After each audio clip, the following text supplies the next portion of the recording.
నమస్తే. లా excellence Telugu current అఫైర్స్కి స్వాగతం. సరే, వాళ్ళ కొటేషన్ ఏంటో చూద్దామా? కమ్ బ్యాక్ అన్నది సెట్ బ్యాక్ కంటే స్ట్రాంగ్గా ఉండాలి. అంటే లెట్సే ఏదైనా మనం చేయలేకపోయాము లేదా సాధించలేకపోయాము, దాని నుంచి మనం తిరిగి కోలుకుంటాం చూసారా, అది చాలా స్ట్రాంగ్గా ఉండాలి. సెట్ బ్యాక్స్ మనం కోల్పోయిన దానికంటే కూడా కమ్బ్యాక్ అనేది చాలా స్ట్రాంగ్గా ఉండాలి. లెట్సే ఒక 1 వీక్ మనం సరిగా చదవలేదు, ఆ 1 వీక్ పోయామన్నది కాదు బాధపడాల్సింది, నెక్స్ట్ వీక్ ఎంత స్ట్రాంగ్గా ప్రిపేర్ అవ్వాలి. ఆ కమ్బ్యాక్ అనేది ఇంకా ఎఫెక్టివ్గా ఉండాలి. ఆ 1 వీక్ ఈ 1 వీక్ కలిపి చదవాలి, అంత స్ట్రాంగ్ రిజల్ట్తో ఉండాలి. సో ఎప్పుడు కూడా సెట్ బ్యాక్స్ ఉన్నాయి కదా అని చెప్పి ఆగిపోకూడదు. కమ్బ్యాక్ ఇంకా గట్టిగా స్ట్రాంగ్గా ఉండాలి.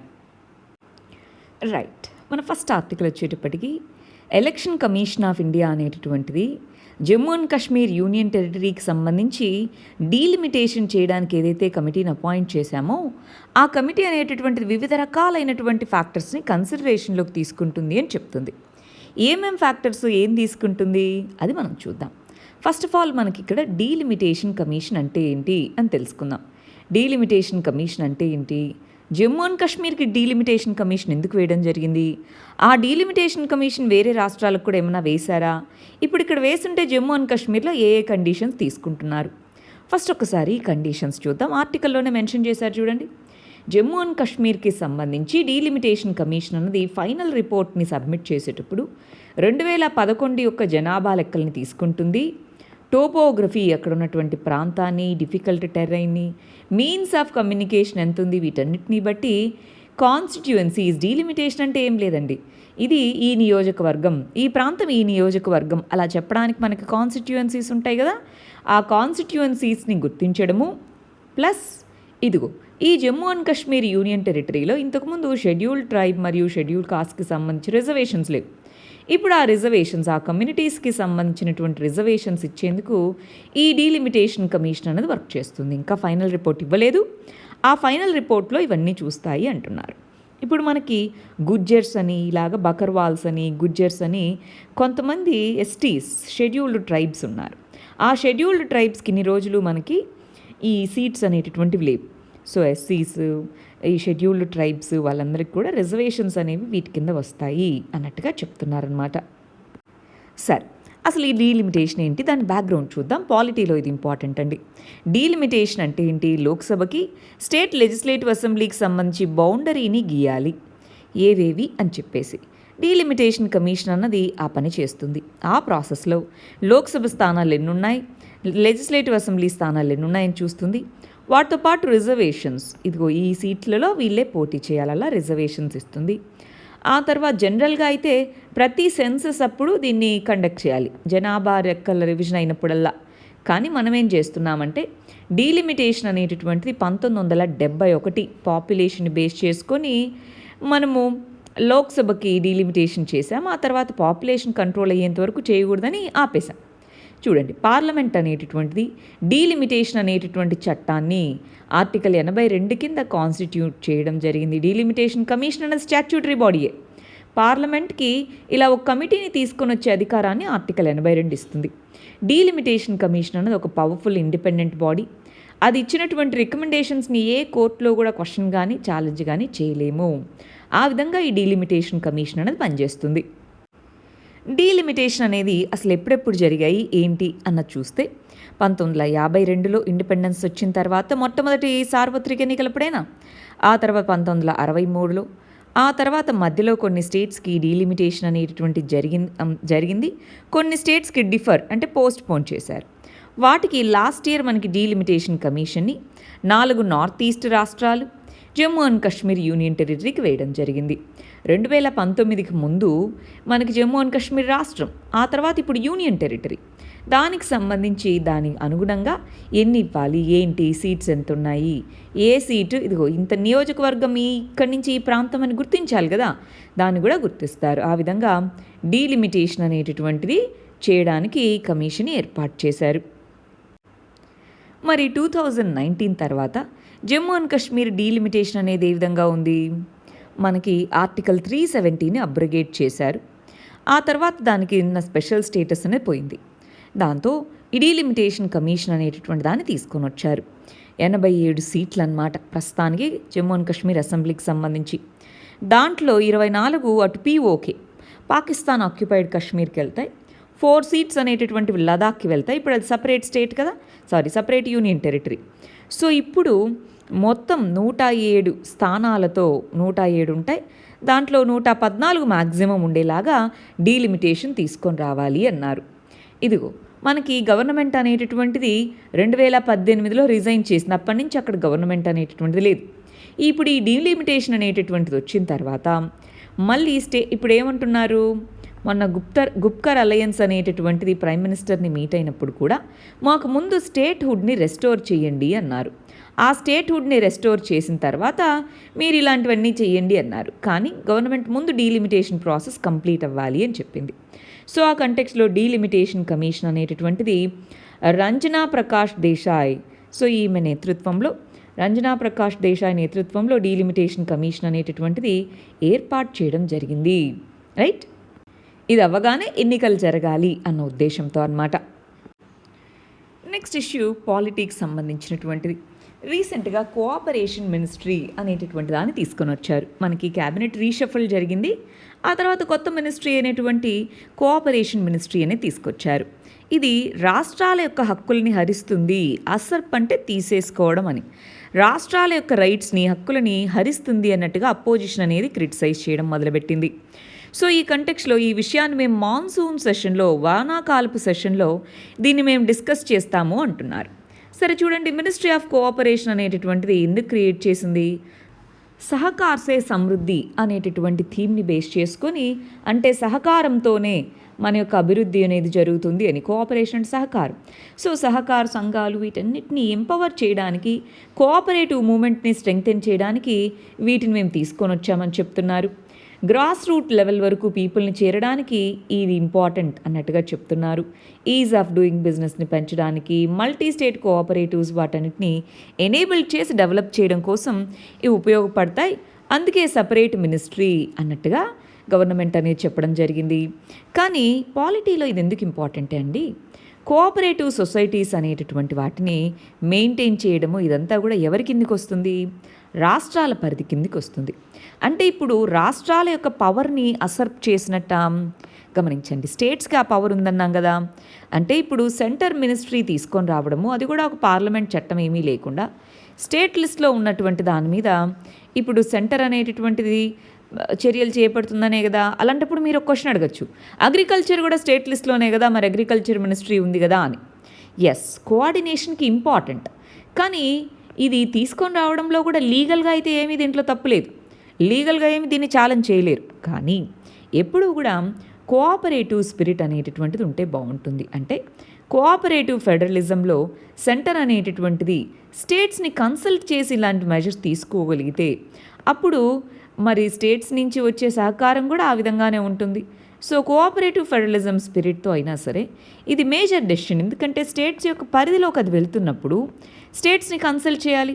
మనకి ఎన్నో రకాల కమిషన్స్, పూంచీ కమిషన్ అని, సర్కారియా కమిషన్స్ అని, ఇవి స్పెసిఫిక్గా సెంటర్ స్టేట్ రిలేషన్స్ ఎలా ఉండాలి అన్న చెప్పడం కోసం తీసుకొచ్చినవి. అవి కూడా ఇవే చెప్పాయి. మీరు డెసిషన్ తీసుకునేటప్పుడు ఒక్కసారి స్టేట్స్ని కన్సల్ట్ అవుతే మేబీ డిలేస్ జరగచ్చేమో, కానీ లాంగ్ టర్మ్లో సస్టైనబిలిటీ ఉంటుంది. లాంగ్ టర్మ్లో ఆ డెసిషన్ని ఇంప్లిమెంట్ చేయడానికి ఈజీ అవుతుంది. అది ఇక్కడ చెప్పిన విషయం అన్నమాట. నెక్స్ట్ ఇష్యూ గవర్నాన్స్కి సంబంధించింది. వాట్సాప్ అనేది రీసెంట్గా ఇదిగో మేము ఒక ప్రైవసీ పాలసీని అనౌన్స్ చేశాం. అది ఎప్పుడో ఫిబ్రవరి నుంచి అన్నాం. కానీ ఇండియాలో ప్రైవసీ చట్టం అనేది తీసుకొని వచ్చేంత వరకు మేము ఆ ప్రైవసీ పాలసీని పక్కన పెట్టేస్తున్నాము, ఆన్ హోల్డ్లో పెట్టేస్తున్నాము అన్నట్టుగా ఢిల్లీ హైకోర్టుకి వాట్సాప్ అనేది చెప్పడం జరిగింది. వాట్సాప్ అనేది ఏమందంటే ప్రైవసీ పాలసీ లేదు, ప్రైవసీ పాలసీ వచ్చింది కానీ అది ఇండివిజువల్స్ యొక్క ప్రైవసీ కన్సర్న్స్ అని చెప్తున్నారు కాబట్టి మేము ఇప్పుడు ఏమీ చేయలేకున్నాము. అందుకని ఆ బిల్ ఏదైతే ఉందో ఆ బిల్లు పాస్ అయ్యాక అప్పుడు మేము దీన్ని ఇంప్లిమెంట్ అయ్యేలాగా చేస్తాము అన్నారు. ఏ బిల్లు మరి పాస్ అవ్వాల్సింది చూడండి, పర్సనల్ డేటా ప్రొటెక్షన్ బిల్ అనేటటువంటిది అన్నమాట. మనకి లాస్ట్ ఇయర్ నుంచి కూడా ఇప్పుడు ఇదంతా కూడా digital economy, digitisation, social media ఇవన్నీ ఉన్నటువంటి టైంలో డేటా ప్రొటెక్షన్ అనేది ఇంపార్టెంటా కాదా అండి? ఎస్. సో ఆ డేటా ప్రొటెక్షన్ అనేటటువంటిది ఉండాలి. దాంట్లో నువ్వు పర్సనల్ డేటా ప్రొటెక్షన్ అంటున్నావు. ఆ డేటా సెక్యూరిటీ, డేటా ప్రొటెక్షన్ అనేటటువంటివి ప్రైవసీకి ఇంపార్టెంట్. ప్రైవసీ అనేటటువంటిది ఫండమెంటల్ రైట్. ఆర్టికల్ 21 కింద అది ఫండమెంటల్ రైట్ అని కేఎస్ పుట్టస్వామి కేసులో సుప్రీంకోర్టు చెప్పింది. అందుకోసం ఏం చేశారు, బిఎన్ శ్రీకృష్ణ కమిటీ నేతృత్వంలో పర్సనల్ డేటా ప్రొటెక్షన్ బిల్ అనేది తీసుకొని వచ్చి ఇండివిజువల్స్ యొక్క డేటాని గవర్నమెంట్ కానివ్వండి, ప్రైవేట్ కంపెనీస్ కానివ్వండి, ఎవరు యూజ్ చేసుకున్నా దాన్ని రెగ్యులేట్ చేయాలి అన్నది చెప్తున్నారు. ఈ బిల్ అనేటటువంటిది ప్రస్తుతానికి జాయింట్ కమిటీ ఆఫ్ పార్లమెంట్ వాళ్ళు దీన్ని చూస్తున్నారు. మాన్సూన్ సెషన్లో దీన్ని పార్లమెంటు ముందు పెడతారనమాట ఆ రిపోర్ట్ని. దాన్ని బేస్ చేసుకొని పార్లమెంట్ పాస్ చేసే అవకాశం ఉంది. సో ఇప్పుడు వాట్సాప్ ఏమంటుందంటే ఈ బిల్ ఇంకా పాస్ అవ్వలేదు. అది పాస్ అయ్యేంత వరకు మేము ఏవైతే పాలసీ అనుకున్నామో దాన్ని హోల్డ్లో పెడతాము అన్నట్టుగా చెప్పింది. ఒకసారి ఇక్కడ గమనించండి. ఇక్కడ ఏమన్నారంటే ఇప్పుడు యూరోపియన్ కంట్రీస్లో మీరు ఒకలాగా డీల్ చేస్తూ మా దేశంలో ఎందుకు ఇలా అడుగుతున్నారు? యూరోపియన్ కంట్రీస్లో జనరల్ డేటా ప్రొటెక్షన్ లా అనేటటువంటిది ఉంది. ఈ జనరల్ డేటా ప్రొటెక్షన్ రూల్స్ జీపీడీఆర్ అంటారు. సో ఈ జీపీడీఆర్ రూల్స్లో మీరు ఇప్పుడు మా ఇండియాలో తీసుకొని వచ్చిన ప్రైవసీ పాలసీ వాట్సాప్ ఏదైతే తీసుకొచ్చిందో అది వాళ్ళకి వర్తించదు. అలాంటప్పుడు మాకెందుకు వర్తించాలి? యూరోప్లో అది వర్తించదు. అలాంటప్పుడు ఈక్వాలిటీ మీరు ఎక్కడ మెయింటైన్ చేస్తున్నట్టు? ఇది ప్రైవసీని భంగం కలిగిస్తుంది. సో ఆర్టికల్ 21 ఎక్కడ పాటిస్తున్నట్టు అంటే మన కాన్స్టిట్యూషన్లో గోల్డెన్ ట్రయాంగిల్ అనేటటువంటి రూల్ ఉంది. అదేం చెప్తుందంటే ఆర్టికల్ 14ని, ఆర్టికల్ 21ని, ఆర్టికల్ 19ని బ్యాలెన్స్ చేయాలి. అందుకే దీన్ని గోల్డెన్ ట్రయాంగిల్ అని పిలుస్తారు. సో ఈ గోల్డెన్ ట్రయాంగిల్ అనేటటువంటి రూల్ని పాటించాలి, బ్యాలెన్స్ ఉండాలి. అలా కాకుండా కొన్ని దేశాలను మీరు ఒకలాగా ప్రైవసీ రూల్స్ని పట్టించుకోకుండా మీ ఇష్టం వచ్చిన ప్రైవసీ రూల్స్ని తీసుకొని వచ్చి ఆర్టికల్ 19 ఇది మా ఇష్టం, ఫ్రీడమ్ ఆఫ్ స్పీచ్ ఉందని చెప్తే ఎలాగా? అందుకని న్యూ ప్రైవసీ పాలసీని వెనక్కి తీసుకోమని అడిగారు. వాట్సాప్ వచ్చేటప్పటికి తీసుకుంటాము, కానీ ఎప్పుడైతే ఈ చట్టం పాస్ అవుతుందో అప్పుడు దాని ప్రకారం మేము ప్రైవసీ పాలసీని తీసుకొని వస్తాం, అప్పటి వరకు దీన్ని మేము పక్కన పెట్టేస్తాము అన్నట్టుగా చెప్పడం జరిగింది. నెక్స్ట్ ఇష్యూ పాలిటిక్స్ సంబంధించింది. సెక్షన్ 66A అనే దానికి సంబంధించి ఇక్కడ ఏమంటున్నారు, మనకి 2008లో ఇన్ఫర్మేషన్ టెక్నాలజీ అమెండ్మెంట్ బిల్ అనేది తీసుకొని వస్తే 2009లో పాస్ అయింది, 2010 నుంచి ఇంప్లిమెంట్ చేస్తున్నాం. దాంట్లో సెక్షన్ 66A ఎప్పుడైనా గమనించాలి. 66 ఇక్కడ ఏ అన్నామంటే అమెండెడ్, క్యాపిటల్లో ఇలా ఆర్టికల్స్లో ఉంటే దాని మీనింగ్ సవరణ ద్వారా దాన్ని తీసుకొని వచ్చారు లేదా మార్పు చేశారని. సో సెక్షన్ 66A అనేటటువంటి తీసుకొని వచ్చారు. దాని ప్రకారం ఏంటి, ఆ అరెస్ట్ అనేటటువంటిది చేయొచ్చు.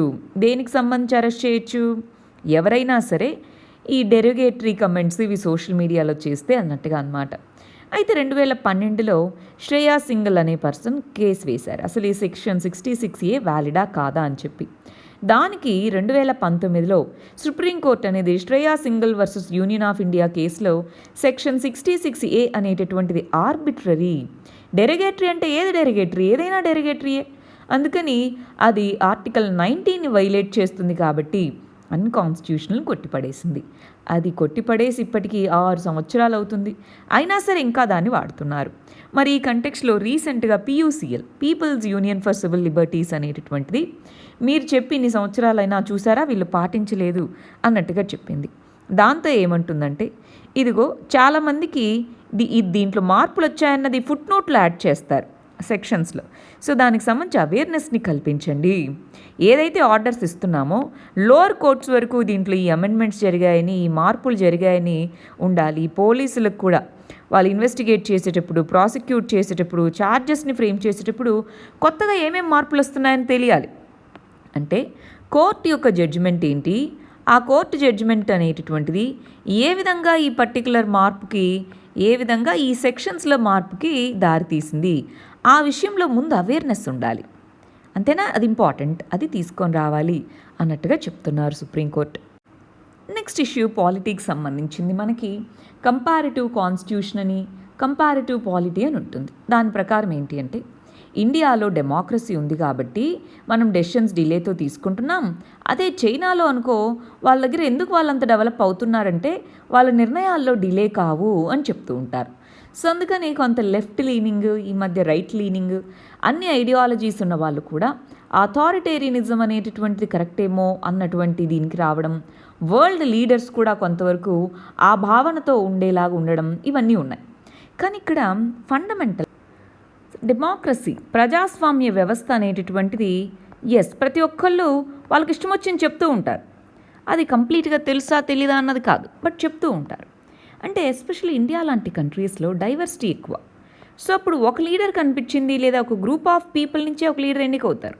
మిగిలిన గ్రూప్స్ యొక్క పరిస్థితి ఏంటి? అథారిటేరియన్గా ఉంటే మిగిలిన వాళ్ళకి ఉపయోగపడుతుందని ఏంటి? సో ఆ కంటెక్స్లో మేబీ డిలే అవ్వచ్చు, కానీ డెమోక్రసీ అనేటటువంటిది ఇంక్లూజివ్నెస్ని సూచిస్తుంది. ఫర్ ఎగ్జాంపుల్ ఇప్పుడు మనం చూసుకుంటే కనుక కేరళ ఇలాంటి ప్రాంతాల్లో కొంతవరకు మనకి పార్టిసిపేటరీ గవర్నాన్స్ ఉంటుంది. అందువల్ల జీడిపి తక్కువ ఉంటుందేమో, ఏది జీడిపి కాంట్రిబ్యూషన్, కానీ health, education, social sector indicators బెటర్గా ఉన్నాయి లేదా? అలా కాకుండా ఇంకొన్ని స్టేట్స్, ఫర్ ఎగ్జాంపుల్ మనం గుజరాత్ కానివ్వండి, మహారాష్ట్ర ఇక్కడ తీసుకుంటే కంపారిటివ్లీ అక్కడ ఉన్నటువంటి పొలిటికల్ దీనికి జీడిపి ఎక్కువ ఉండొచ్చు, కానీ సోషల్ ఇండికేటర్స్ బెటర్గా లేవు కదా. అంటే డెమోక్రటిక్ వ్యవస్థలు అనేటటువంటివి ఇంక్లూజివ్నెస్ని ప్రమోట్ చేస్తాయి.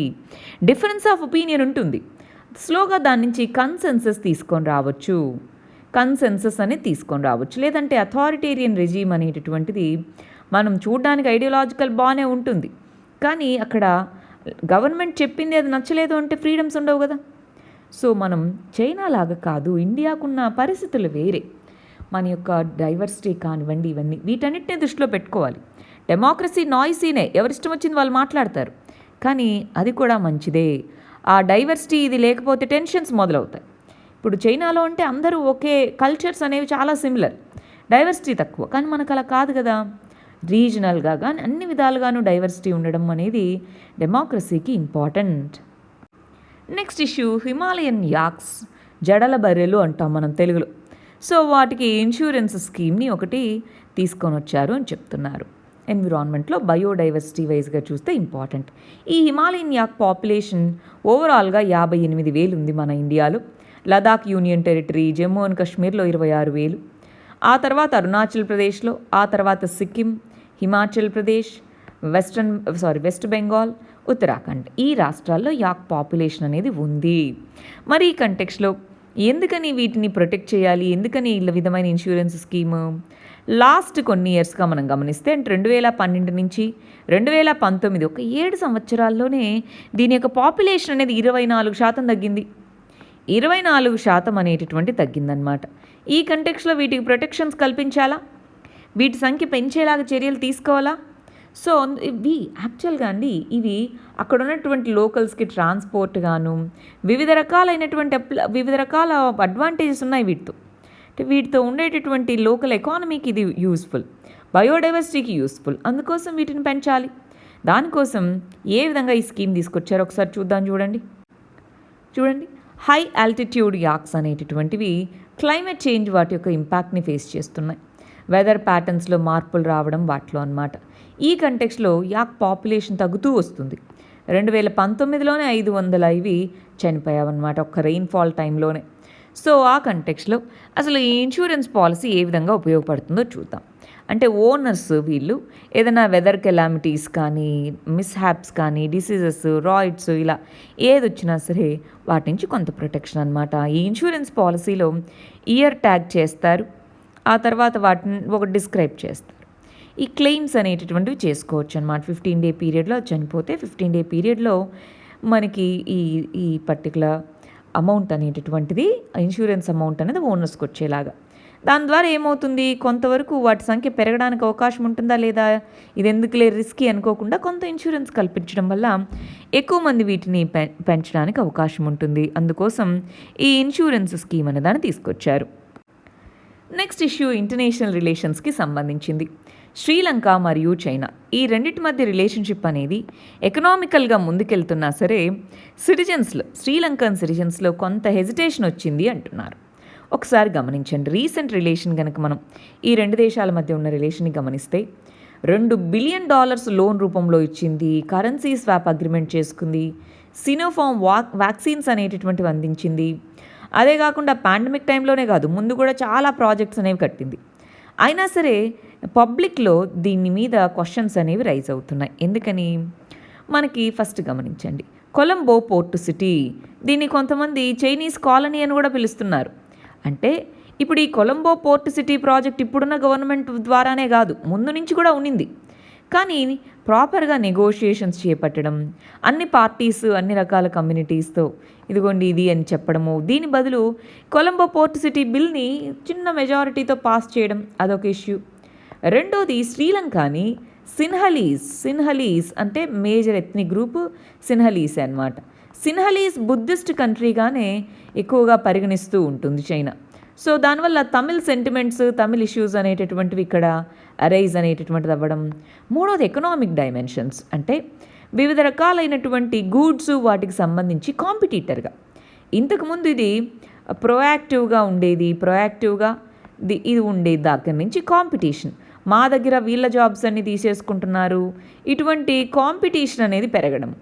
ఈ 3 ఫ్యాక్టర్స్ వల్ల కొంత చైనాకి శ్రీలంకకి మధ్యలో, ఎస్పెషల్ చైనీస్ పీపుల్ దృష్టిలో ఇదిగో చైనా అనేటటువంటిది కొంత ఎక్స్ప్లాయిటేటివ్ కంట్రీ అని ఇలాంటిది పెరుగుతూ వస్తూ ఉందన్నమాట. నెక్స్ట్ ఇష్యూ 10th సంబంధించిన ఆర్టికల్స్ చూడండి. తాలిబన్స్ అనేటటువంటి వాళ్ళు అడ్వాన్సెస్, అంటే తాలిబన్స్ అనేటటువంటి వాళ్ళు వివిధ ప్రాంతాలను ఆక్యుపై చేసుకుంటూ వస్తూ ఉండే కొద్దీ ఇండియా అనేటటువంటిది కాందహార్ అనేటటువంటి ప్లేస్లో ఉన్నటువంటి కాన్సులేట్లో ఉన్న స్టాఫ్ని వెనక్కి తీసుకున్నాము అని చెప్తున్నారు. ఇంటర్నేషనల్ రిలేషన్స్లో దీన్ని చదువుకుంటామండి. ఇక్కడ మనకి అసలు ఆఫ్ఘనిస్తాన్లో ఏం జరుగుతుంది ఇది మనకు అందరికీ ఐడియా ఉంది. లాస్ట్ 10-15 డేస్గా ప్రతిరోజు ఏదో ఒక ఆర్టికల్ దీని మీద వస్తూ ఉంది. మనం కూడా కాంప్రిహెన్సివ్ వీడియో చేసాం, ఇండియా ఆఫ్ఘనిస్తాన్ రిలేషన్స్ అన్న కంటెక్స్లో కదా. సరే, ఇక్కడ ఈ 3 పదాలకి మీనింగ్స్ తెలుసా అందరికీ? ఎంబసీ అని, హై కమిషన్ అని, కాన్సులేట్ అని 3 పదాలు ఐడియా ఉన్న? ఎంబసీ, హై కమిషన్, కాన్సులేట్ అని. ఎంబసీ, హై కమిషన్ రెండు సిమిలర్ అన్నమాట. కాకపోతే హై కమిషన్ అని వేటిని అంటాం? ఇంతకుముందు యూకే యొక్క రూల్లో ఉన్నటువంటి కామన్వెల్త్ కంట్రీస్ అంట. యూకే యొక్క రూల్లో ఉండి ఆ తర్వాత ఇండిపెండెన్స్ పొందిన వాటిని కామన్వెల్త్ కంట్రీస్ అని పిలుస్తారు. ఇప్పుడు ఇండియా పాకిస్తాన్ మధ్య హై కమిషన్ ఉంటుంది. సో ఇండియా నుంచి అక్కడికి వెళ్ళినటువంటి అంబాసిడర్ని హై కమిషనర్ అని పిలుస్తాం, ఎందుకంటే మన రెండు దేశాలు కూడా యూకే దీంట్లో ఉన్నాయి. ఎంబసీ అంటే అదర్ కంట్రీస్. ఇప్పుడు యూఎస్ఏ ఉంది, యూఎస్ఏలో మన ఎంబసీ ఉంటుంది, అదే పాకిస్తాన్లో హై కమిషన్ ఉంటుంది. అట్లా కాన్సులేట్ అంటే ఇవి హైయెస్ట్ ఒకటే ఉంటుంది, ఒక్కొక్క దేశంలో మన తరపు నుంచి ఒక రిప్రజెంటేటివ్. అలా కాకుండా ఒక్కొక్క సిటీలో ఈ హై కమిషన్ లేదా ఎంబసీ కోఆర్డినేట్ చేసుకుంటూ అదే దేశంలో కొన్ని ప్రాంతాల్లో కాన్సులేట్స్ అనేవి ఉంటాయి. అవి ఇంపార్టెంట్ సిటీస్లో ఉంటాయి. ఇవి వీటికి జాయింట్ ఆర్గనైజేషన్స్గా, జాయింట్ సిస్టమ్స్గా, సపోర్టివ్ సిస్టమ్స్గా పనిచేస్తాయి. అదనమాట. 3 పదాలు క్లియర్ కదా. ఎంబసీ అంటే ఏంటి, హై కమిషన్ అంటే ఏంటి, కాన్సులేట్ అంటే ఏంటని. వీళ్ళే అక్కడ ఉన్నటువంటి పాస్పోర్ట్స్కి వాటికి సంబంధించి అక్కడున్న ఇండియన్స్ యొక్క సిచ్యువేషన్ చూసుకోవడం, ఇదంతా కూడా అక్కడ ఏదైనా వాళ్ళ దేశాలతో చర్చలు జరపాలంటే కూడా ఇవే కోఆర్డినేట్ చేసుకుంటూ ఉంటాయన్నమాట. వీటిలో ఇక్కడి నుంచి పోస్ట్ చేయబడ్డ వాళ్ళని డిప్లొమాట్స్ అని పిలుస్తాము. వాళ్ళకి సెక్యూరిటీ కల్పిస్తూ ఐటీపీబీ, ఇండో టిబెటన్ బార్డర్ పోలీస్ చూసి ఇలాగా సెక్యూరిటీ పర్సనల్ కూడా మన వాళ్ళే ఉంటారు. వాటికి అక్కడ బిల్డింగ్స్కి వాటికి ఇక్కడ ఉన్న వాళ్ళకి ప్రొటెక్షన్ కల్పిస్తూ ఉంటారు. సరే, మరి ఆఫ్ఘనిస్తాన్లో పరిస్థితి ఏంటి?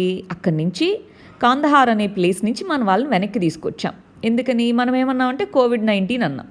కానీ అక్కడ సిచ్యువేషను ఎప్పుడైనా సరే తాలిబన్స్ మొత్తాన్ని ఆక్యుపై చేసుకోవచ్చు కాబట్టి అలా చేశామన్నమాట. సరే, మరి ఆఫ్ఘనిస్తాన్కి ఇండియాకి మధ్యలో ఉన్న ఇన్ఫ్రాస్ట్రక్చరల్ ప్రాజెక్ట్స్ పరిస్థితి ఏంటి? సుమారుగా $3 బిలియన్ మనీని మనం ఆఫ్ఘనిస్తాన్లో ఖర్చు పెట్టాం. గవర్నమెంట్ ప్లస్ ప్రైవేట్ సెక్టార్ కలిపి అటు ఇన్వెస్ట్మెంట్స్ రూపంలో, గ్రాంట్స్ రూపంలో 2001 ఆఫ్ఘనిస్తాన్ని యూఎస్ఏ తీసుకున్నప్పటి నుంచి, ఆక్యుపై చేసినప్పటి నుంచి $3 బిలియన్ ఇన్వెస్ట్ చేసాం. దాని పరిస్థితి ఏంటి ఇప్పుడు చూడండి. ఆల్రెడీ మనం ఇండియా అనేది సల్మా డ్యామ్ అనేది బిల్డ్ చేసాం. జరన్స్ దల్రామ్ రోడ్ అనేది కన్స్ట్రక్ట్ అవుతూ ఉంది. వాళ్ళ యొక్క పార్లమెంట్ బిల్డింగ్ని కూడా కట్టించాము. చాబహార్ పోర్టు నుంచి జరాంజ్ వరకు ఇక్కడ రైల్వే లైన్, ఇక్కడి నుంచి ఇక్కడికి, ఇవన్నిట్లోనూ మనం పార్టిసిపేట్ చేస్తున్నాం కదా. మరి వాటి యొక్క పరిస్థితి ఏంటి? ఇవే కాకుండా ఎన్నో రకాల ప్రాజెక్ట్స్లో ఇండియా అనేది ఇన్వాల్వ్ అయ్యి ఉంది. ఇప్పుడు తాలిబన్స్ కనుక దీన్ని కంప్లీట్గా టేక్ ఓవర్ తీసుకుంటే వీటి యొక్క పరిస్థితి ఏంటి? ప్లస్ పాకిస్తాన్కి కొంత డిప్లొమాటిక్గా ఈ తాలిబన్స్ వీళ్ళకి అది ముందు నుంచి సపోర్ట్ చేస్తూ ఉండడం వల్ల వాళ్ళ యొక్క ప్రాబల్యం పెరుగుతుంది. అప్పుడు ఏం చేయాలి మనము? ఇలాంటివన్నీ కూడా ఇప్పుడు మన ముందున్న సవాళ్ళు అనమాట. అందుకే తాలిబన్స్తో కూడా నెగోషియేషన్స్కి మన వాళ్ళు ఒప్పుకొని చేస్తూ ఉన్నారు ఆల్రెడీ. సో ఈ కంటెక్స్లో రీజనల్ గ్రూపింగ్స్, రీజనల్ కంట్రీస్ అనేవి ఇంకా ఎక్కువ ప్రొయాక్టివ్గా ఉండాలి. పాకిస్తాన్ ఇష్యూ ప్లస్ ఈ ఆఫ్ఘనిస్తాన్ ఇష్యూని సాల్వ్ చేసుకునేలాగా మనం ప్రయత్నించాలి. అంతేనా? నెక్స్ట్ ఇష్యూ ఎకానమీకి సంబంధించి గవర్నమెంట్ అనేటటువంటిది ఇన్ఫ్రాస్ట్రక్చర్ మీద స్పెండ్ చేస్తున్న మనీ అనేది Q1 మనము ఒక ఫినాన్షియల్ ఇయర్ని 4 క్వార్టర్స్గా డివైడ్ చేస్తాం. Q1 అన్నది ఏప్రిల్ నుంచి స్టార్ట్ అవుతుంది. ఏప్రిల్, మే, జూన్ 3 మంత్స్ అనమాట. ఈచ్ క్వార్టర్కి 3 నెలలు. సో ఆ 3 మంత్స్లో ఇన్ఫ్రాస్ట్రక్చర్ మీద ఇన్వెస్ట్మెంట్ అనేది తగ్గింది అని చెప్తున్నారు. అయితే ఏమవుతుంది? ఇన్ఫ్రాస్ట్రక్చర్ అనేది తగ్గితే ఏమవుతుంది? గవర్నమెంట్ ఏమంటుందంటే ఇన్ఫ్రాస్ట్రక్చర్ అంటే క్యాపిటల్ ఎక్స్పెండిచర్ అనేది లాంగ్ టర్మ్లో మనకి మనీని రిటర్న్స్ ఇస్తుంది. ఇప్పుడు ఇది తగ్గింది అంటే దాని రిజల్ట్ ఎంప్లాయ్మెంట్ అనేటటువంటి తగ్గుతుంది, ఫ్యూచర్ ఇన్వెస్ట్మెంట్స్ తగ్గుతాయి, ఫ్యూచర్ ఒక ఎకనామిక్ గ్రోత్ తగ్గచ్చు. అందుకని క్యాపిటల్ ఎక్స్పెండిచర్ని ఎస్పెషల్లీ ఇన్ఫ్రాస్ట్రక్చర్ ప్రాజెక్ట్స్ని పెంపొందించేందుకు ప్రయత్నించాలి అన్నట్టుగా చెప్తున్నారు. దానిలో భాగంగా నేషనల్ ఇన్వెస్ట్మెంట్ పైప్లైన్ అన్నారు. ఈ నేషనల్ ఇన్ఫ్రాస్ట్రక్చర్ పైప్లైన్ NIP అన్నది ఇంప్లిమెంట్ చేయాలి అన్నారు. దానికోసం ఐడెంటిఫై చేసిన ప్రాజెక్ట్స్ ఆగకుండా చూసుకోవాలి. ముందే ఫ్రంట్ లోడ్ చేసుకోవాలి. ఫ్రంట్ లోడ్ అంటే ఏంటి? ప్రాజెక్ట్ మామూలుగా స్టార్ట్ అయిన తర్వాత డబ్బులు మనీ వస్తాయి గవర్నమెంట్ నుంచి కదా, బిల్లులు పెడతాము, ఆ తర్వాత వస్తాయి. ఇప్పుడు అలా కాకుండా ముందుగానే డిపార్ట్మెంట్స్కి కొంత మనీ అనేది వెళ్ళాలి. అప్పుడు ఇంకా త్వరగా క్విక్గా మొదలు పెడతారు కదా అన్న ఉద్దేశంతో ఫ్రంట్ లోడ్ చేయండి అన్నట్టుగా ఫినాన్స్ మినిస్ట్రీ ఆదేశాలు కూడా ఇచ్చింది. ఇక్కడ ఒకసారి చూడండి, నేషనల్ ఇన్ఫ్రాస్ట్రక్చర్ పైప్లైన్. దీంట్లో ఇన్వెస్ట్మెంట్స్ ఈ విధంగా ఉంటాయి. సెంటర్ నుంచి 39%, స్టేట్స్ నుంచి 39%, ప్రైవేట్ సెక్టర్ 22%. ఇలాగా ఓవరాల్గా 101 లక్షల కోట్లు, 101 lakh crores ఇన్వెస్ట్మెంట్ అనమాట. దీంట్లో ఏ రంగానికి ఎంతెంత ఉన్నాయి అన్నది ఇక్కడ మెన్షన్ చేశారు.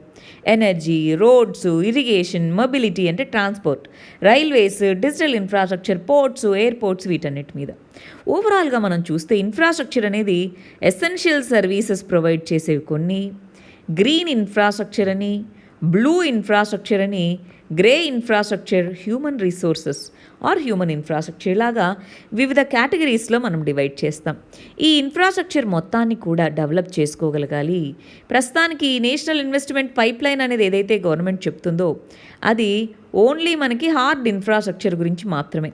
సో ఈ కంటెక్స్లో సాఫ్ట్ ఇన్ఫ్రాస్ట్రక్చర్ కూడా అంటే హ్యూమన్ ఇన్ఫ్రాస్ట్రక్చర్ వీటిని కూడా బిల్డ్ చేసుకునేలాగా గవర్నమెంట్ అనేది చర్యలు తీసుకోవాలి. నెక్స్ట్ ఆర్టికల్ గవర్నాన్స్కి సంబంధించింది. మేఘాలయ అనేటటువంటి రాష్ట్రం అనేది అస్సాం పాస్ చేద్దాము అనుకుంటున్నటువంటి కౌ ప్రొటెక్షన్ బిల్కి సంబంధించి సెంటర్కి కంప్లైంట్ చేయడం జరిగింది. సెంటర్ని అప్రోచ్ అవుతామన్నట్టుగా చెప్పారు. సో ఏంటి ఇంతకిది? అస్సాం క్యాటిల్ ప్రిజర్వేషన్ బిల్ అంటున్నారు. ఈ అస్సాం క్యాటిల్ ప్రిజర్వేషన్ బిల్ అనేటటువంటిది పీపుల్ మరియు ఎకానమీని ఎఫెక్ట్ చేస్తుంది. పీపుల్ మరియు ఎకానమీని ఎఫెక్ట్ చేస్తుంది అని చెప్తుంది మేఘాలయ. ఎందుకని? అసలు ఆ బిల్ ఏం చెప్తుందంటే అస్సాంలో ఎక్కడా కూడా క్యాటిల్ అనేటటువంటి దాన్ని క్యాటిల్ అనేటటువంటి దాన్ని అమ్మకూడదు, ట్రాన్స్పోర్ట్ కూడా మేము అలో చేయమన్నారు. అయితే ఇటు సైడ్ అస్సాం అనేది ఇటు ఉంటుంది, దానికి అన్ని రాష్ట్రాలతో బార్డర్ ఉంటుంది. ఒకసారి మ్యాప్ చూద్దామా? చూడండి, ఇది అస్సాంకి అన్నిటితోనూ బార్డర్ ఉంటుంది. ఇలాగ మనకి ఎటు నుంచి రావాలన్నా అస్సాంలోకి ఎంటర్ ఇటు రావాల్సి ఉంటుంది. ఇటు వెళ్ళాలన్నా అరుణాచల్ ప్రదేశ్ అయినా, నాగాల్యాండ్ అయినా, ఇటు నార్త్ ఈస్ట్ స్టేట్స్ అన్నిటికీ ఇదే గేట్వే. ఇప్పుడు అస్సాం మేము అది పంపించమంటే ఈ రాష్ట్రాల్లో ఎస్పెషల్లీ ఇక్కడ క్రిస్టియన్ మెజారిటీ స్టేట్స్ ఇవి. సో ఇక్కడ బీఫ్ కన్జంప్షన్ అనేటటువంటిది నార్మల్, బీఫ్ కన్జంప్షన్ అనేది నార్మల్గా పరిగణిస్తారు. ఇక్కడ మీరు బ్యాన్ చేశారు, కానీ వీటిలో ఉంది. మరి దానికి కావాల్సిన ట్రాన్స్పోర్టేషన్, క్యాటిల్ ట్రాన్స్పోర్టేషన్ ఉండాలి కదా. మీరు దాన్ని బ్యాన్ చేయడం అంటే ఒకటి కంపల్సివ్ చేస్తున్నట్టు ఫుడ్ హ్యాబిట్స్ మీద, రెండోది మా యొక్క ఎకానమీని దెబ్బతీస్తున్నట్టు, అది పెద్ద మార్కెట్, సో ఆ ఎకానమీని దెబ్బతీస్తున్నట్టు. సో ఈ కంటెక్స్లో ఇది ట్రేడ్ని దెబ్బతీస్తుంది. ఇంటర్ స్టేట్ ట్రేడ్ అనేది మరి దేని మీద ఆధారపడి ఉంటుంది? రెండు రాష్ట్రాల మధ్య ట్రేడ్ అనేటటువంటిది ఎవరి లిస్ట్లో ఉంది? స్టేట్ లిస్టా, సెంటర్ లిస్టా, కన్కరెంట్ లిస్టా? ఇంటర్ స్టేట్ ట్రేడ్ అనేది సెంటర్ లిస్ట్లో ఉంది. అందుకని ఈ సెంటర్కి మేము కంప్లైంట్ చేస్తాం దీని గురించి అన్నట్టుగా చెప్తున్నారు. అస్సాం ఏం చెప్తుందంటే ఇదిగో మేము ఇది తీసుకొని వచ్చింది బంగ్లాదేశ్ నుంచి, వీటి నుంచి ఇల్లీగల్గా ఈ క్యాటిల్ స్మగ్లింగ్వి జరుగుతూ ఉంటాయి. వాటన్నిటిని రెగ్యులేట్ చేయడానికి మేము తీసుకొచ్చాము, మేము నెససరీ ప్రొటెక్షన్స్ తీసుకుంటాము అని చెప్తున్నారు. బట్ ఇక్కడ మా యొక్క ఎకానమిక్ దెబ్బతీస్తుంది అన్నట్టుగా మేము సెంటర్కి చెప్తాము, ఇది ఇంటర్స్టేట్ ట్రేడ్కి సంబంధించింది కాబట్టి అన్నట్టుగా చెప్తున్నారనమాట. నెక్స్ట్ ఇష్యూ సెక్యూరిటీ ఇష్యూకి సంబంధించింది. ఇంటర్పోల్, ఇంటర్నేషనల్ పోలీస్ అంటాం. ఈ ఇంటర్పోల్ లేదా ఇంటర్నేషనల్ పోలీస్ అనేటటువంటిది రీసెంట్గా దాని యొక్క 16వ మీటింగ్ అనేటటువంటిది జరిగింది. 16th మీటింగ్ అంటున్నాం. 16th యాన్యువల్ కాన్ఫరెన్స్, ప్రతి సంవత్సరం కండక్ట్ చేసేటటువంటి యాన్యువల్ కాన్ఫరెన్స్లో 16th కాన్ఫరెన్స్ అనేటటువంటిది రీసెంట్గా వర్చువల్ సమ్మిట్ ద్వారా జరిగింది. దాంట్లో వాళ్ళు ఏం చెప్పారంటే, ఒకటి ఇంటర్నేషనల్ పోలీస్ అండి. ఇంటర్పోల్ అంటే ఇంటర్నేషనల్ పోలీస్ అంటాం. దానికి సంబంధించి నేషనల్ సెంట్రల్ బ్యూరోస్ అంటారు. అంటే నేషనల్ లెవెల్లో కోఆర్డినేట్ చేసుకోవాలి. ఇంటర్పోల్కి నేషనల్ లెవెల్లో కోఆర్డినేట్ చేసుకునేటటువంటి సెంట్రల్ బ్యూరో ఎవరు? మన ఇండియాలో సిబిఐ ఇంపార్టెంట్ అండి. సిబిఐ అనేటటువంటిది నేషనల్ లెవెల్లో కోఆర్డినేట్ చేసుకుంటుంది. ఎన్సీబీగా ఎవరుంటారు ఇంటర్పోల్ కంటే? సిబిఐ. మరి దీనికి సంబంధించి ఏం చెప్పిందంటే, ఇంటర్నేషనల్ క్రైమ్స్ని, కరప్షన్ని డీల్ చేయడానికే ఇంటర్పోల్ అనేది ఉంది. ఈ కంటెక్స్ట్లో డిజిటల్ థ్రెట్స్ అనేవి పెరుగుతూ వస్తున్నాయి. ఇంతకుముందు ఫిజికల్గా ఇప్పుడు ఇక్కడి నుంచి పారిపోయారు వేరే దేశానికి, ఇంటర్పోల్ నోటీస్ రిలీజ్ చేసేది. ఇప్పుడు థ్రెట్స్ అన్నీ కూడా డిజిటల్ ద్వారా వస్తున్నాయి. డిజిటల్ థ్రెట్స్ అనేవి వస్తున్నాయి. ఈ డిజిటల్ థ్రెట్స్ని డీల్ చేయాలి అన్నది ఒకటో పాయింట్. ఈ డిజిటల్ థ్రెట్స్ని డీల్ చేసినప్పుడు ర్యాన్సమ్ వేర్ అంటే కంప్యూటర్ని హ్యాక్ చేయడం, ఇంకొకటి చేయడము, మీరు ఇంత మనీ పే చేస్తే కానీ మీ కంప్యూటర్ ఓపెన్ అయ్యేలాగా చేయము, ఇలాగ ర్యాన్సమ్ వేర్ అనేటటువంటిది ఒక మాల్వేర్ అనమాట. సో దాని కేసెస్ పెరుగుతూ ఉన్నాయి. దానికి ఇంటర్నేషనల్ కోఆపరేషన్ కావాలి. ఫ్యూజిటివ్ ఎకనామిక్ అఫెండర్స్ వీటికి సంబంధించి ఇంటర్నేషనల్ కోఆపరేషన్ కావాలి, ఇలాగ చెప్తున్నారు. దాంతోపాటు మనకి అటు వెస్ట్ ఏషియాలో ఇప్పుడు మనం చూస్తే సిరియాలో కానివ్వండి, ఆఫ్ఘనిస్తాన్లో చాలా ప్రాంతాల్లో ఇన్స్టెబిలిటీ వచ్చేసింది. ఈ ఐఎస్ అంట, ఇస్లామిక్ స్టేట్, ఇవన్నీ కూడా వీటిలో ప్రాబల్యం పెంచుకోవడానికి. ఆఫ్రికాలోనూ టెర్రర్ గ్రూప్స్ పెరుగుతూ ఉన్నాయి. మనం రీసెంట్గా బుర్కినా ఫాసో అనే ప్లేస్లో చూసాం, మాస్ కిడ్నాప్స్ ఇవన్నీ పెరుగుతున్నాయి. సో వీటన్నిటిని డీల్ చేయగలగాలి అని చెప్తున్నారు. ఈ ఇంటర్పోల్కి సంబంధించి ఒక ఇంపార్టెంట్ విషయం ఉందండి. అదేంటి? ఇంటర్పోల్ నోటీసెస్ అంట. మనం చూస్తూ ఉంటాం, ఎల్లో నోటీస్ రిలీజ్ చేశారు, లేదా రెడ్ నోటీస్ ఇచ్చారు, ఇలాగా. సో వీటికి సంబంధించి రెడ్ నోటీస్ అని, ఎల్లో నోటీస్ అని, ఇలాగా వివిధ రకాలు ఉంటాయి. రీసెంట్గా మెహిల్ చోక్స్కి వీళ్ళందరికీ సంబంధించి yellow notice, missing persons, fugitive economic offenders కాబట్టి మిస్సింగ్ పర్సన్స్ అన్నట్టుగా కంప్లైంట్ ఇచ్చారు. బార్బడా ఆంటిగ్యువా ఈ ప్లేస్లో అతన్ని కనుగొన్నారు. నీరవ్ మోదీని. సో ఇలా మనము దానికి సంబంధించి చూసుకోవాలి. క్లియరా అండి? నెక్స్ట్ ఇష్యూ ఇంటర్నేషనల్ రిలేషన్స్కి సంబంధించింది. హైతీ అనేటటువంటి కంట్రీ కరీబియన్ కంట్రీ అన్నమాట. కరీబియన్ సీ అనేటటువంటి ప్రాంతంలో ఈ హైతీ అనేటటువంటి కంట్రీ ఉంది. ఈ కంట్రీ అనేటటువంటిది రీసెంట్గా దానికి సంబంధించినటువంటి ఆ వ్యక్తిని అసాసినేషన్ చేయడం జరిగింది. ప్రెసిడెంట్, హైతీ అనే కంట్రీకి సంబంధించిన ప్రెసిడెంట్ అసాసినేషన్, పొలిటికల్ లీడర్స్ని హత్య చేయడాన్ని అసాసినేషన్ అని పిలుస్తారు. మర్డర్ అని చెప్పము, అసాసినేషన్ అంట. సరే, అది చేశారు. ఆ తర్వాత అక్కడ పొలిటికల్ ఇన్స్టెబిలిటీ వచ్చే అవకాశం ఉంది.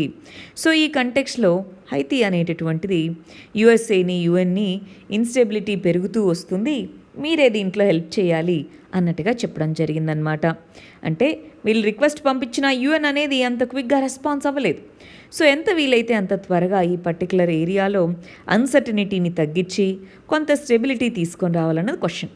సరే, అది మన పొలిటికల్ ఇష్యూ అంత ఇంపార్టెంట్ కాదు. బట్ దీని యొక్క లొకేషన్ హైతీ, డొమినికన్ రిపబ్లిక్, ఒకే ఐలాండ్ని 2 దేశాలుగా విభజించారు. సో అది ఈ దేశం హైతీ అంట. దీని పక్కనే క్యూబా అనేది ఉంది. ఈ రెండింటి మధ్య ఉండేటటువంటి పాసేజ్ అనేది windward passage, very very important. Windward passage అని పిలుస్తాము. అది చాలా ఇంపార్టెంట్ అన్నమాట. హైతీ అనేటటువంటి దాంట్లో ఎక్కువగా హరికేన్స్, మనం సైక్లోన్స్ అంటామా, వీళ్ళు హరికేన్స్ అంటాం. హరికోన్స్కి, అర్త్క్వేక్స్కి ఇది ఎక్కువగా ప్రోన్ అయ్యేటటువంటి ప్రాంతం అన్నమాట. కరీబియన్ సీలో ఉంది అని తెలుసుకోవాలి. క్యూబా మరియు హైతీ మధ్యలో ఉన్నటువంటి పాసేజ్ విండ్వర్డ్ పాసేజ్, రైట్. దానికి నార్త్ వైపున అట్లాంటిక్ మహాసముద్రం అనేటటువంటిది ఉంది. ఒకే ఐలాండ్ని ఇలా డివైడ్ చేశారు 2 దేశాలుగా, డొమినికన్ రిపబ్లిక్ మరియు హైతీ.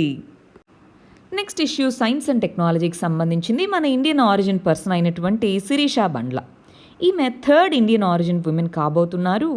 కల్పనా చావ్లా మరియు సునీత విలియమ్స్ తర్వాత వాళ్ళిద్దరూ ఇండియన్ ఆరిజిన్ ఉమెన్ స్పేస్లోకి వెళ్ళారు. 3rd పర్సన్ అవ్వబోతున్నారని చెప్తున్నారు. ఇక్కడ మనకి వర్జిన్ గెలాక్సీ అనేటటువంటి కంపెనీ. ఈ కంపెనీ అనేటటువంటిది స్పేస్లోకి 5 మంది క్రూ మెంబర్స్ని పంపించబోతున్నారు. జనరల్గా ఇది మామూలుగా ఒక ఎయిర్ క్రాఫ్ట్ ఎలాగ టేక్ ఆఫ్ అవుతుంది, అలాగ టేక్ ఆఫ్ అవుతుంది ఇక్కడ నుంచి రన్వే మీద. ఆ తర్వాత ఇక్కడ 3 లాగా జాయింట్గా ఉన్నాయా, ఆ 3 జాయింట్గా వెళ్ళినవి కాస్త ఈ మధ్యలో ఉండేదాన్ని ఇవి 2 కూడా చాలా వేగంతో దీన్ని ముందుకు నెట్టుతాయి. అలాగ అది స్పేస్ యొక్క ఎడ్జ్ వరకు వెళ్తుంది. వెళ్ళిన తర్వాత మళ్ళీ అక్కడి నుంచి ఆ హైట్లో ప్రయాణిస్తుంది. భూమి చుట్టూ తిరిగి మళ్ళీ స్లోగా స్పీడ్ తగ్గించుకుంటూ వచ్చి ఎయిర్ క్రాఫ్ట్ మన మామూలుగా ఒక ఏరోప్లేన్ ఎలా ల్యాండ్ అవుతుంది అలా ల్యాండ్ అవుతుంది. దీన్ని దేనికోసం తీసుకొచ్చారు ఇంతకీ? Space commerce and space tourism అంటాం. స్పేస్ టూరిజంని పెంచడం కోసం, స్పేస్ కామర్స్ అనేది పెరుగుతుంది అన్న ఉద్దేశం కోసం దీన్ని తీసుకొచ్చారు. ఆల్రెడీ స్పేస్ టూరిజం మీద ఎన్నో రకాల కంపెనీస్, ఇప్పుడు మనకి స్పేస్ ఎక్స్ కానీ, బ్లూ ఆరిజిన్ అని ఎన్నో రకాలు ఇవన్నీ ఎక్స్పెరిమెంట్స్ చేస్తున్నాయి. వర్జిన్ గెలాక్సీ అనేటటువంటిది కూడా ప్రయోగం అనేటటువంటి చేస్తుందన్నమాట. దాని యొక్క మిషన్ పేరు యూనిటీ 22. యూనిటీ 22 అనేటటువంటిది దాని యొక్క మిషన్ పేరు. దాని యొక్క ఈ స్పేస్ మాడ్యూల్ ఏది ఉందా దాన్ని స్పేస్ షిప్ అని పిలుస్తారు. స్పేస్ షిప్ అనేటటువంటిది దాని యొక్క ఈ మిషన్ పేరైతే యూనిటీ 22 అన్నమాట. దీంట్లో ఈవిడ ప్రయాణించబోతున్నారు, అందుకే ఇది న్యూస్లో వచ్చింది మనకి. నెక్స్ట్ ఇష్యూ సైన్స్ అండ్ టెక్నాలజీకి సంబంధించింది. దీంట్లో ఏమంటున్నారు, క్యూబా అనేది వరల్డ్లోనే ఫస్ట్ కాంజుగేట్ వ్యాక్సిన్ని కోవిడ్-19కి తయారు చేసింది అంటున్నారు. క్యూబాకు సంబంధించినటువంటి కంపెనీ అయినటువంటి బయోఫార్మా పబ్లిక్ సెక్టర్ కంపెనీ అది 4 వ్యాక్సిన్స్ని తయారు చేసింది. వాటిలో ఒక కాంజుగేట్ వ్యాక్సిన్ని తయారు చేసింది. కాంజుగేట్ వ్యాక్సిన్ అంటే ఏంటి? జనరల్గా 2 రకాల డిసీజెస్కి 2 రకాల డిసీజెస్ రాకుండా ఒకే వ్యాక్సిన్ రూపంలో ఇస్తారు, ఒకే దాంట్లో ఇస్తారనమాట. వాటిని కాంజుగేట్ వ్యాక్సిన్స్ అంటారు. ఇంకొక పదం సబ్ యూనిట్ వ్యాక్సిన్స్ అని అంటున్నాం, రైట్? కాంజుగేట్ వ్యాక్సిన్ అంటే ఏంటి మీనింగ్? 2 డిసీజెస్ 2 ఆర్ మోర్ అంతకు మించిన డిసీజెస్కి ఒకే వ్యాక్సిన్లో రెండింటినీ కలిపి ఇస్తే కాంజుగేట్ వ్యాక్సిన్ అని. సబ్ యూనిట్ వ్యాక్సిన్ అంటే ఒక పర్టికులర్ వైరస్ కానీ ఏదైనా తీసుకుంటే దాంట్లో ఒక చిన్న పార్ట్ని తీసుకొని, స్మాల్ పార్ట్ని తీసుకొని, స్పైక్ ప్రోటీన్ దాంట్లో కొంత పార్ట్ని తీసుకొని దాని ద్వారా మనం వ్యాక్సిన్ని తయారు చేయడం, దాన్ని సబ్ యూనిట్ వ్యాక్సిన్స్ అంటాం. ఈ 2 రకాల వ్యాక్సిన్స్ని క్యూబా అనేది డెవలప్ చేసింది. వాటిలో వరల్డ్లోనే ఫస్ట్ కోవిడ్ వ్యాక్సిన్కి కాంజుగేట్ వ్యాక్సిన్ క్యూబా నుంచి వచ్చింది. అయితే ఇండియా ఇలా చాలా దేశాలు అనేవి వీటిని ప్రొక్యూర్ చేసుకోవడానికి వాటితో క్యూబాతో మాట్లాడుకుంటూ ఉన్నాయన్నమాట. ఒకసారి చూడండి కాంజుగేట్ వ్యాక్సిన్ ఎలా వర్క్ అవుతుందో. SARS-CoV-2 వైరస్ ఉందా, ఈ జీన్ని తీసుకుంటారు, దాంట్లో రిసెప్టార్ బైండింగ్ ఏదైతే ఉందో తీసుకొని దాన్ని ఒక బ్యాక్టీరియల్ సెల్లో, యానిమల్ సెల్, ఈస్ట్ సెల్లోనూ ఇంట్రడ్యూస్ చేసి దాని నుంచి వచ్చినటువంటి ఏదైతే ప్రోటీన్ ఉంటుందో దాన్ని ప్యూరిఫై చేస్తారు. దాన్ని టెటనస్ అనేటటువంటి దానికి సంబంధించిన టాక్సాయిడ్తో కంబైన్ చేస్తారు. మనం ఏమన్నాం, కంబైన్ చేయడమే కదా కాంజుగేట్ అంటే. అలాగ మనకి బాడీలో అది పంపిస్తారు. ఇమ్యూన్ రెస్పాన్స్ అనేది ఓన్లీ యాంటీబాడీస్ని ప్రొడ్యూస్ చేయడమే కాక టీ సెల్స్ని వీటన్నిటిని స్ట్రెంగ్తెన్ చేస్తుంది. అందుకోసం కాంజుగేట్ వ్యాక్సిన్స్ని వాడతాము. ఈ వ్యాక్సిన్ని క్యూబా డెవలప్ చేసిందని చెప్తున్నాం. నెక్స్ట్ ఇష్యూ సైన్స్ అండ్ టెక్నాలజీకి సంబంధించింది. దీంట్లో ఏమంటున్నారు, సాటర్న్ శని గ్రహము అనే దానికి సంబంధించినటువంటి ఉపగ్రహమైనటువంటి ఇన్యూక్లిడియస్ అనేటటువంటి దాని మీద వాటర్ ప్లూమ్స్ అనేవి క్యాసినీ అనేటటువంటి మిషన్ ద్వారా కనుగొన్నారు అంటున్నారు. సాటర్న్ అనేటటువంటిది మన యొక్క సూర్యుడి చుట్టూ తిరిగేటటువంటి గ్రహము, 6వ గ్రహం అన్నమాట. దీని చుట్టూ 82 మూన్స్ ఉంటాయి. 11 గంటల్లో సూర్యుడి చుట్టూ తిరుగుతుంది. పెద్ద గ్రహం మనకి గురుడు తర్వాత, జూపిటర్ తర్వాత పెద్ద గ్రహం అన్నమాట. గ్యాస్ జెయింట్, దాని చుట్టూ గ్యాసెస్ అనేటటువంటివి ఉంటాయి, రింగ్ రూపంలో ఉంటుంది. ఇన్సైడ్ దీని లోపల అంతర్భాగంలో హీలియం అనేటటువంటిది ఉంటుందన్నమాట. క్యాసినీ అనేటటువంటి మిషన్ని 1997లో లాంచ్ చేస్తే 2004కి సాటర్న్ శని గ్రహాన్ని అప్రోచ్ అయింది. అప్పటి వరకు పనిచేసి 2015 వరకు ఇది దాని చుట్టూ తిరుగుతూ మనకు సమాచారాన్ని అందించింది. దాన్ని అనలైజ్ చేయగా ఒక సాటర్న్ చుట్టూ ఉండేటటువంటి ఉపగ్రహాల్లో ఒకదాని మీద వాటర్ ప్లూమ్స్ ఉన్నాయన్నారు.